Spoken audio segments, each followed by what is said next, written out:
And hi, and this is Anything Goes, and this is very true today because, uh, well, we're live again in an hour's Yeah, time with yeah, repurposing. So yeah. And anything will go during this show. yeah, so we're here, we're unadvertised, and nobody's expecting us, so all is good. Yeah. Um, Makes yeah. you fun to see who turns up. Well, nobody knows we're here. Yeah, but no, but they might turn up. So see. Yeah. Will they watch us later? That's the thing. Well, they might watch the replay, which Yeah. should be good. But the thing is about any show, unless you let people know in advance, Oh, that's right. Yeah. unless Unless they're regulars. that's Unless they're true. all. Yeah, I mean, you trail and advertise your shows days Do I? before, don't you? Do I? To build. I Well, haven't made Sunday any. night one. I know I haven't made many shows just recently. I've got to sort that out. But yeah, I do. Yeah. Yeah, I've been a bit slacking on that. Been busy with other things. It's all the end of year stuff, isn't it? Really, Yeah, it's leading up to Christmas and the New Year and all the things that you should have done 6 months ago. You've got to do by 3 weeks.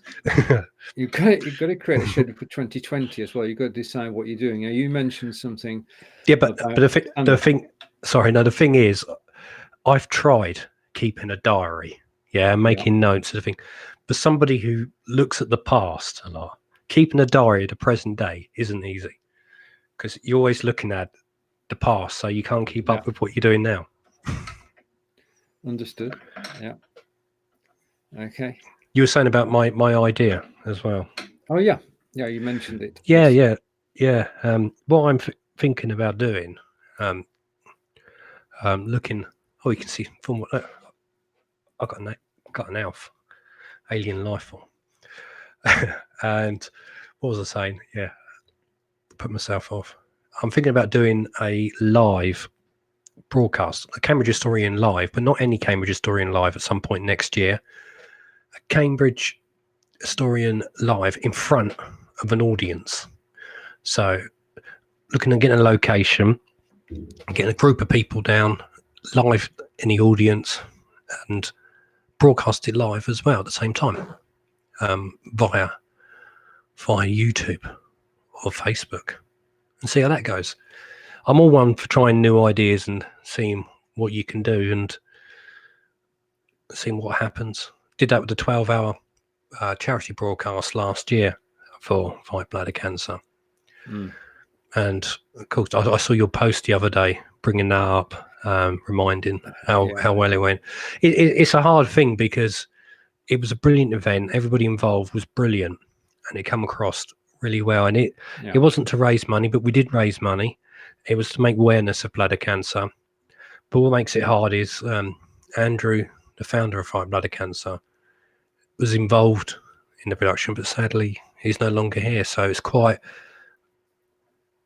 fond memories, but also thinking that sadly he's not here anymore.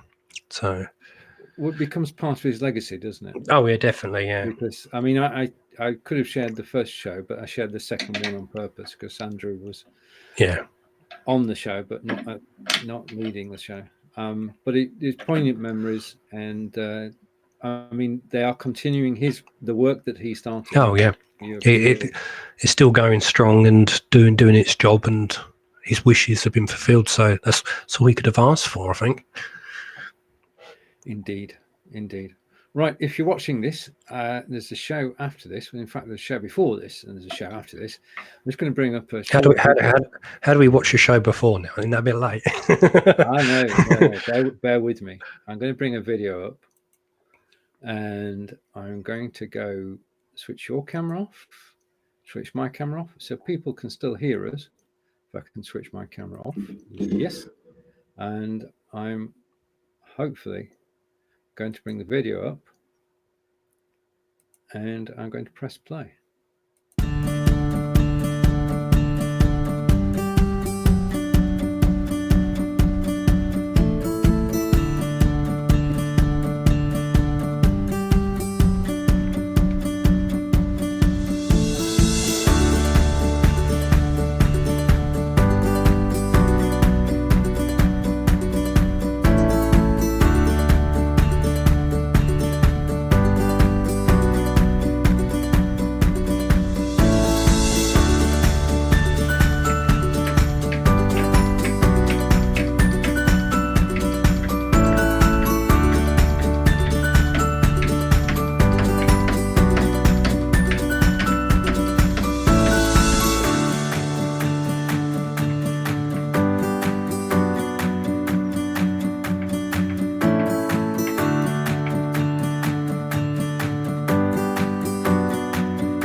you asked the question not unreasonably. The video contains Monday's show. Well, I'd just like to say that you can actually catch the replay as a premiere on Facebook at 6 p.m. tonight, 1 p.m. Eastern, and I'll be there. And I think that there's Adair pointed out yesterday that when you, in Australia, I'm hoping it's the same in the UK, when you actually do a premiere of a video, which we've both done, you can actually pause the video and go live. Really? So what? I didn't know that. So you're on Facebook, yeah, and you're showing your video, the premiering, and then you can stop it and go, "Hi, just popped in to say such and such. You got any questions you want to ask at this point, and I'm happy to answer." That's kind of that is brilliant. Exactly that puts an whole new edge on it. Yeah. Certainly for Angelica, it means that she can replay the Ask Angelica show and be there in the chat talking away to people. And if she gets a question she can answer by typing, she can answer it by typing. Yeah. But if she gets a question which she wants to talk about, just press the pause button, go live, and what you could add to your show in the future, so when you do it live, if you're watching the replay in 15 minutes, I'll be coming up live and answering any questions in the first half of the show. Yeah, that's true too. Yeah, like use it as a commercial instead of a commercial. Yeah. Your questions section. True. And the other news that's broken this week is that you can go on your mobile phone and you can go Facebook Live, and you can invite somebody to join you, and you can have two people on screen on your mobile talking away. Well, Facebook have stopped it. Really? Yep. Facebook have gone picturing. Somebody's found us. Yes, Stephen is making a video like I just watched. Right. To produce. No. Sorry. This is right. Let's catch up on the comments. And first, let's get this in the right order, Aaron. Hello from the USA, Stroke TV. Hello, Aaron. Nice to see you. And the video that we just showed was created on, if I just type it in, and then you can go and take a look.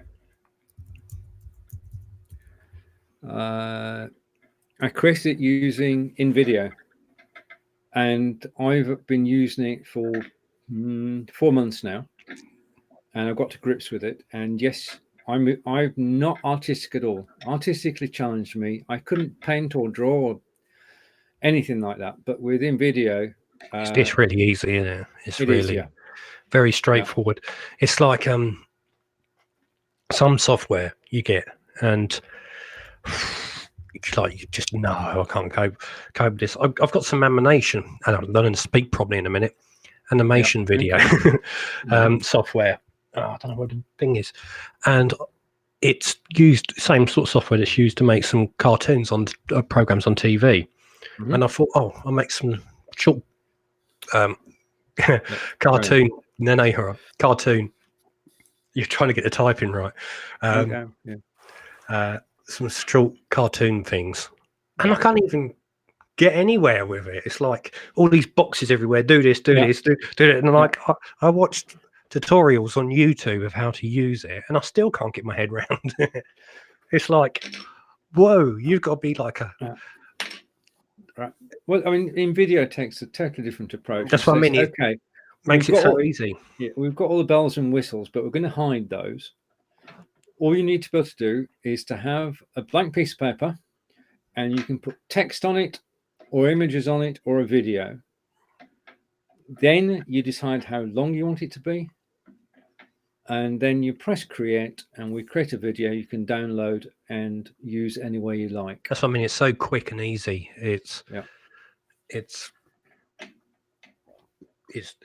lot. I wish my software was like that, because I was going to create little few like cartoon things for like adverts, but I can't even get started on it.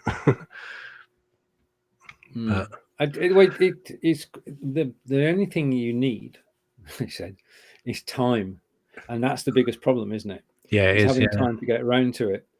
Now, Well, I had I time to do. get. I had time to get Yeah, round to it, and I did sit there, yeah, fiddling about with it and watching videos. But I follow the steps that they would give and go through it, but still didn't get nowhere. Like right. mess it up somewhere. It's just so like, what was I supposed to do next?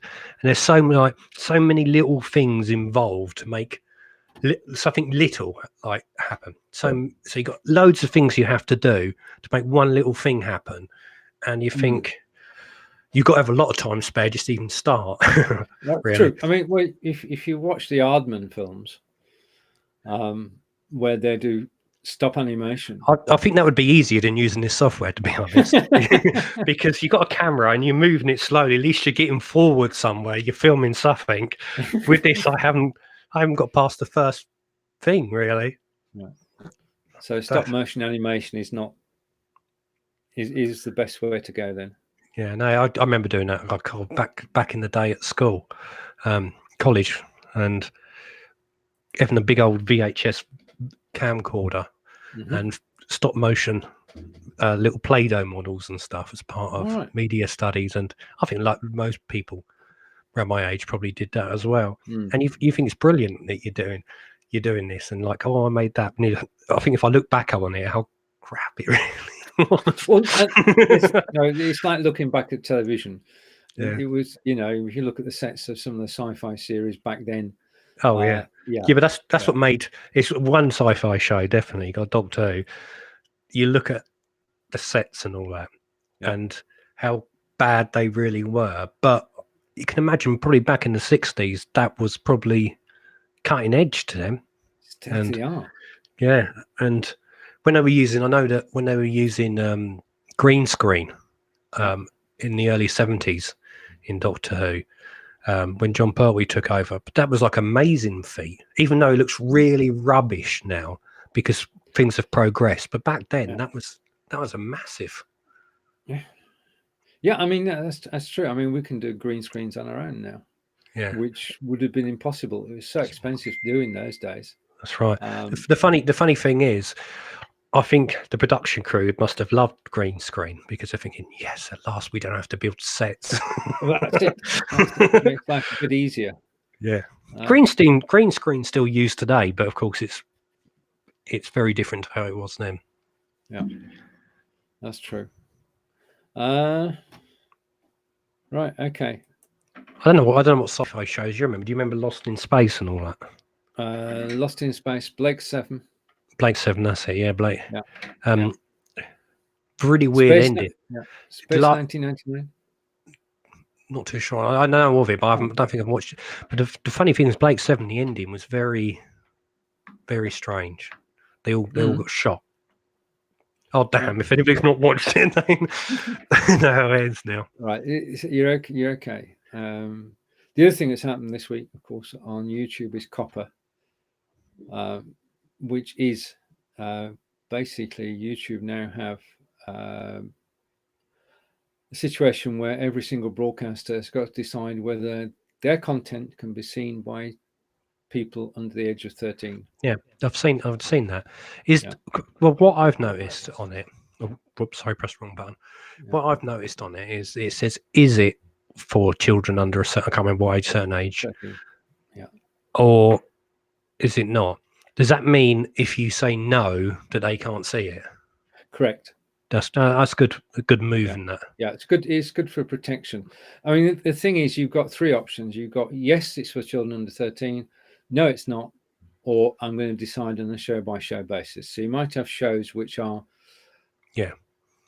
risque with swearing, what have you. Then you'd say no to that. But if you were reading a story, I think what not Facebook, YouTube's trying to do is separate, which is a good move. Yeah. Separate children's content to adults' content. Mm-hmm. So what it is when it comes to downloading apps, because I've seen this in the past, I've seen children to look on YouTube and they think they're watching an innocent video of somebody who's playing Minecraft, for instance. Yeah. and they are just playing Minecraft, and he's going through Minecraft, playing. He's going effing this, Yeah. and but Language. Yeah. even though that's still not acceptable. So I've seen that they've also started up a YouTube Kids app. So I think what their plan is, I can imagine, is all the kids content goes on YouTube Kids that people have said is acceptable for children, and then parents can download YouTube Kids instead of basic YouTube, knowing that their children can watch content that's relevant for them, which is a good move, I think, in that respect. It is. Unless you've got people who abuse it, but I suppose if they do, they could end up with a ban. No. If you were to say this is suitable for under 13s, and it turns out it's not, then the responsibility is totally on you. Yeah. And what could happen is that you actually lose your YouTube channel. Yeah, which is fair enough. Totally. Yeah. Because Google said we're not responsible at all for the content. The content is created by the creators, and we take no responsibility whatsoever. That does make sense in that respect. It does make, but at least they are trying to do something to try and. It's the same with their music. They're trying to separate all the music because we've got so many people uploading songs to YouTube. Yeah. And you could just search YouTube and find your favorite song. Like, for instance, say you look up the Beatles. I don't know. Right, okay. How about Je t'aime? Let's take that, shall we? Je t'aime. Je t'aime by Serge Gainsbourg, and who's the lady? Okay. Have you not heard of it? I've heard of his name. Right. Just Google Je t'aime then. I will do in a minute. Yeah. No, I'm just okay. That's a beautiful French title, but it's a song about making love. Oh yeah, I know which one. Yeah, I know which one it is. Yeah. Oui. Yeah. Raymond. Yeah. Ça va? Yeah, that's it. Yeah. Okay. Now, as you say, people uploading songs which on the face of it are harmless, but because people don't understand the lyrics, if you've got a child who speaks French, then they would understand what was being said. Yeah, it's the same with all songs, but I suppose a lot of songs you could go back, like saying to the Beatles, you could go back. A lot of their songs have got meanings in them that are inappropriate. It's like Ticket to Ride. I don't know if you know that song's actually about when they were in Hamburg, Germany. It's about a ticket to ride. Is what ladies of the night would get, so people knew in Hamburg that they were safe to pick up. She would have a ticket to ride. Yeah, indeed. But it's not about a woman catching a train.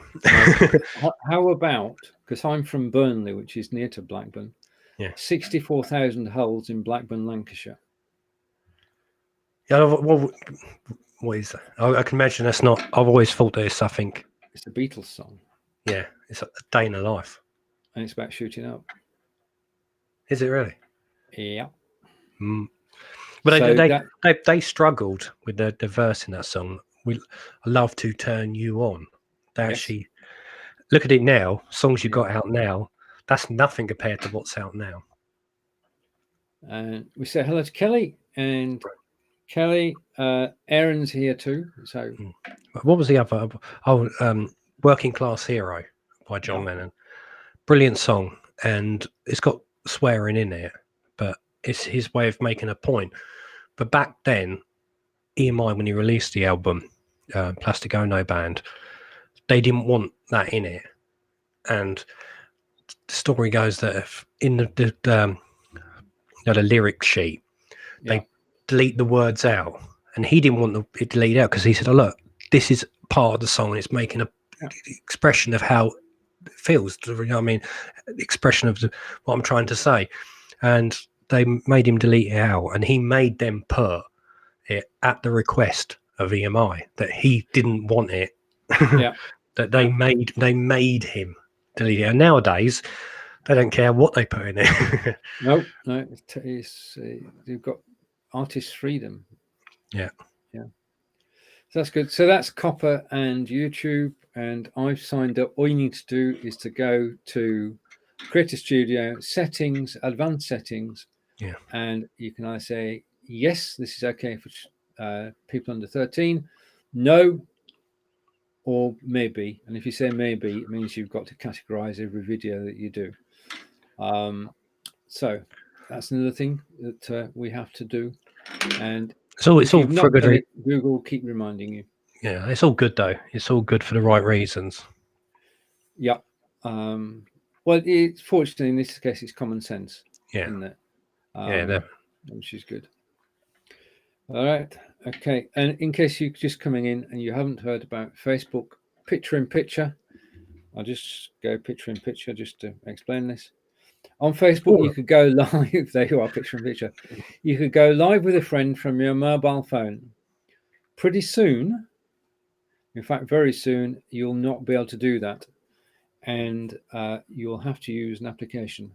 May we suggest to you Be.Live. that you actually use. Well, I can see something happening. I'm going to change the logos for a moment. If you're on desktop, of course, you could actually just use Be.Live. Yeah. That makes eminent sense. But I've got this. I'm going to spread this because I want people to sort of think this. If Facebook are giving up 2 people on screen, there has to be something to replace it. So my prediction for 2020 is that there'll be more. The applications we're using now will have the ability to go live on mobile. So, in other words, you'll be able to start a Zoom or a Be.Live or a StreamYard show from your mobile phone and host it from your mobile phone. I have no prior knowledge. I haven't spoken to anybody in the team at Be.Live. That's just my prediction for 2020. And I've told you to stop using my time machine. All right, okay. Well, Russ Brand has a feature which is coming out soon, and I keep forgetting I've got to give him my prediction for 2020. That's going to be my prediction. I'm going to do that tonight because I keep forgetting. I think you could be right there. Yeah. But we'll see what 2020 brings. Indeed. And Saints. Karen, I was going to say, and 2021, we can say with hindsight. Never mind.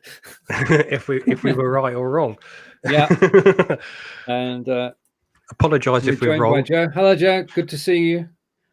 This is Anything Goes with myself and Fonz, or Fonz and me. And in 30 minutes' time, you can actually join Fonz, me, and David when we're talking about repurposing your show. And that'll be good. But it's good to see you. And Joe, just so as you know, Aaron's still here. Good. Aaron is saying, hello, Kelly. And so you all know that you're all here. Aaron is here. Kelly is here. And Joe is here. And it's good to see you all. There you go. Kelly. See? I said the regulars will remember. See? That's it. You at the top of the show, Fonz said that people who, that your good self, who actually know the show's on at 9 a.m. Eastern would actually find us, which is good. And right, and everybody's saying hello to each other, which is absolutely brilliant. Yeah. I was going to say, I'm interested in the old paranormal and stuff as something that interests. Yeah, and stuff like that. The unexplained. It's something that interests me. Now I'm split down the middle. I don't know if it's true or not. I just find them interesting. Yeah. I'm not saying anybody's lying or anybody's telling the truth, but one video that I watched yesterday, because I thought it popped up on YouTube in my streamline, was an interview. Apparently, this bloke, he contacted this YouTube channel and sent an audio recording of information on what's going to happen in the future. So now I'm going to share some of the things that he predicted. Right, over to you. Yeah, I'm going to share some of the things that he predicted for 2026, and let's see if any of them really happen. Now, of course, his voice was heavily disguised, but he claims in 2026 everybody will have free Wi-Fi, global Wi-Fi, so nobody will have to pay for it. So that will all be part of it. The next thing he predicted was that you would have a chip implanted in your brain that will basically give you all the knowledge that's on the internet. This is 2026 is claiming, so that's only 7 years away.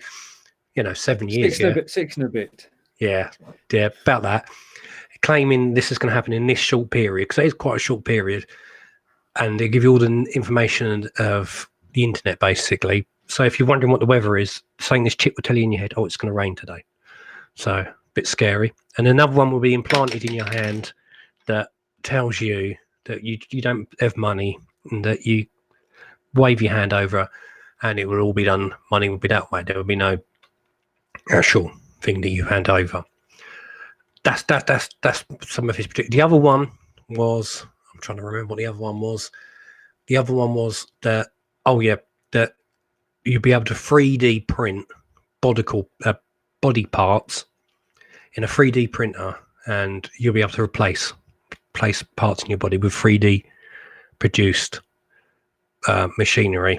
So if you've got a dodgy liver or a dodgy lung, you replace it, but 3D print it and replace it. And the one that really does it for me, really, which he claims, is that in 2026, that time travel will be available for everybody to go anywhere in time. So my question is to that. I believe that I don't believe. I could sort of believe and understand that the guy behind you on the bus could be somebody from 400 years in the future who's just nipped in and witnessing a moment in history. That's possible, not blending in, being a part of it. But the bit I don't get with his comment is that if it's available to everybody, that's every single person, wouldn't we know that there's time travelers by now? And if you give it to everybody, they're certainly going to screw something up, aren't they? It's going to something's going to screw up somewhere. So now, my question is the guy who made these predictions actually been to 2020? Was he in 2026 and has he come back here? Well, he's apparently he lives. Yeah. I'll have to send you. I'll have to find the video. I was going to get it, but I didn't get time to. He comes from 2030. He, at the present moment in time, he's 16 years old. Right. Apparently, but he comes from 2030. Okay. So there you go. So let's see what. Yeah, anything can happen. Yeah. I think so you never know what you never know what's coming. Well, there could be a grain of truth in it. I mean, a lot of things that we have now are actually foretold. I mean, Star Trek, for example.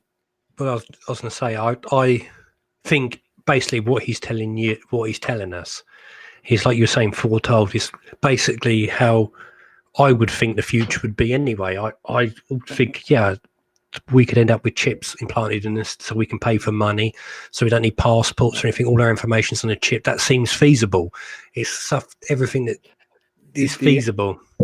Before I come back on that, Joe, it's good to have a knowledgeable audience. Joe is saying that Jane Birkin, by the way, was the female with Serge Gainsbourg and did Je t'aime. Good. So thank you for that, Joe. Yeah, and in the comment, Alf didn't crash land in your garden, did he? Yeah. No, he's the one telling me all this stuff, you see. He's keeping me up to date. Yeah.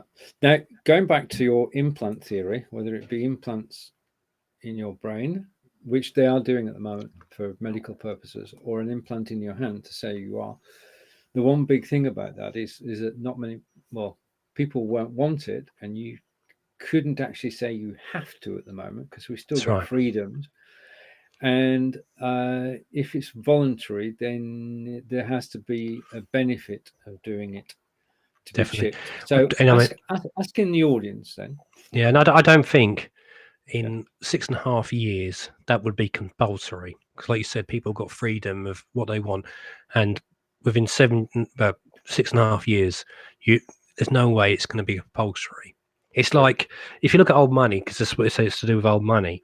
Now, all our coins presently have all got Queen Elizabeth on them, II. Yeah. But before Queen Elizabeth II, in the early 1970s, people were still trading Victorian coins if they were thingy, because it's pre-despotisation, so they were still legal tender. The only reason why now we've got only Queen Elizabeth II coins is because of desmonisation in the early 70s, and all the old ones had to go.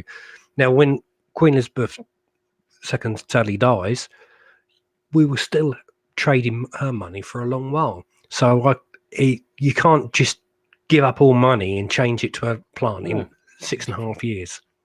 Right, I'm going to make one prediction though for 2026. Go on then. Brexit will be over. It'd be funny if it's not. No, it won't. No, it won't. We've got to go and vote in 2 weeks on Thursday, thank goodness, and that should be an end to it. Yeah, it'd be good. It'd be good, but it's certainly something that children will be talking about in years to come at school. When it was a moment in history, like when I was at school, it was about World War II and all that. Kids in the future. That time, what would your great grandparents were talking about? Brexit. What's Brexit? When I was a lad, it was all about Vietnam. Yeah, that's what I mean. It's like relevant things at the time, and it's. Yeah. I'm trying to think. It was about the Falklands War as well when I was when I was a kid. So yeah, they got a part with. So even next generation's got a part with Brexit. No, it's gonna stop. It's gonna stop in 2 weeks. We can only hope. Right. Okay. He should have predicted that, shouldn't he? And then I would have believed him. If he well, it'd give him some credibility, wouldn't it? Yeah, definitely. Start off with a dead cert. That, you know what I mean? If you're going to give the facts of the future, because this is where I'm a bit like, no, this is just basic what you think's going to happen. It's like you said, watching an episode of Star Trek and things that have happened, and he's using, I suppose that they've done these from them, and they have happened. So he's thinking, well, this might happen, but with it, but. If you're gonna be a time traveler from the future, so if any time travelers out there from the future want to really convince that time travel is possible, then you need to give something that's dead cert, like an exact date, something that's going to happen, at the exact time it's going to happen, and then hey, we might believe you. All right. Okay. Bye, Aaron, and to say bye to Aaron and hello to Jerry. Nice to see you. Yeah. Okay. Now, normally on this show, which does go out at 9 a.m. every Tuesday, we have a pop quiz. We've got a pop quiz. Things. No, we haven't. No, not today. No. I'm sorry. I'm sorry. Comment from Kelly. I would think a microchip or GPS tracker might be good for people with Alzheimer's. That's a good point. Yeah, that's good in that. It's good in that respect. That you know what I mean, it's using it for the right reason. That is totally acceptable, and you could probably see that happening by 2026. Yeah, because that is feasible. That is feasible in happening, but not everybody. No, not everybody's going to volunteer for it. No, so I think the Alzheimer thing is it very feasible and a good idea. But anything beyond that, I wouldn't accept it. I wouldn't want to. Do you know what I mean? They could be reading everything about you, couldn't they? Well, you could have your whole life history on a little chip. Yeah. Then somebody chops your hand off and nicks your identity. We've learned that as far as computers go, you've got to have a backup somewhere. So you'd have a backup at home in case somebody did chop your hand off. We get spare hand. Well, no, that's what he's getting on about. You could go through chips every week, can't you? Because you get it chopped off, and then you just 3D print yourself a new hand. Right, we're being updated by Joe. Right. What Fonz is chatting about has already been tested by the military in a number of countries. The next 20 years will see such a monumental change in tech and AI. We won't know we won't know ourselves. Yeah, I can see something like this coming along, but not in the period that he's claiming. It's like AI. Have you seen those robots that Sophia, I think it's called, and the way it talks and interacts with you. Yeah. It's a first step. The thing is, if they basically grow their own intelligence, they'll basically be on the same level as what we are. Frightening prospect. And Kelly's making the point that his dogs are chipped. Yeah, already. Well, but that's what I mean. Is dogs have been chipped for a long while now. Going back to our time travel thing, was that a trial? Although, was that a trial to see how it would work in dogs and probably soften the public in thinking this is a good idea? Look, we found your dog. We tracked your dog. We know that dog's yours because it's got a chip in it. Now, if you had a chip, we know who you are, where you are. So if something happens to you, because that's how I think it's going to be addressed. Like if you're missing people, nobody be ever missing again. Right. Okay. If only we could actually be citizens of the world rather than citizens of countries. And Joe's saying 100% Kelly, and we take it for granted. Humans will be done at some point, and that's a capital will. Yeah. It is. I think that's what they're going to use it like. Nobody go missing. Nobody will be lost. Like your dog. We will know where you are. Everybody will be safe. Well, the government would know how much exercise you did. Yeah. Or didn't. Yeah, exactly. They know. The thing is, it's two ways, isn't it? They would paint the picture. It would be one-sided in respect to how it will benefit you. If you're lost, we will find you. If you need emergency help, we can get it to you. Yeah. So it's going to be that way. And on the other hand, they can take everything they want from you. That's true. They can. Right. Now, as we said at the top of the show, Fonz and I are back in... how are we doing? We've got another couple of minutes yet. We need to get ready for the second show. So if you want to join us at the top of the hour, where myself, Fonz, and David Burrows will be talking about repurposing. But also don't forget that we're live 9 a.m. Eastern every Tuesday on YouTube now. This is our permanent home. We've moved from Facebook. We've left Facebook behind. We're on YouTube. And we're here to stay, I think, yeah? Yeah, oh yeah. We're getting, I mean, is this the second week? We've got... It is, yeah. People tuning in, commenting. Yeah. So, yeah, I think this is where we are now. Indeed. So, catch you later, Jerry. As Jerry says, he just wanted to stop by. I appreciate the support. And thank you for saying hello. And thank you for the good wishes. So, Jerry is hopping out. And Joe's got to dash. Right. Okay. Kelly, we've got to dash too. Yeah. Fonz, it's over to you. Yeah. Just remember, in 6.5 years, you might not just have chips from your chip shop. You might be wearing one too. Indeed. On that bombshell, that's the end of the show. From Wiltshire and Cambridgeshire, we say goodbye. We'll see you in 20 minutes. Bye for now. Bye.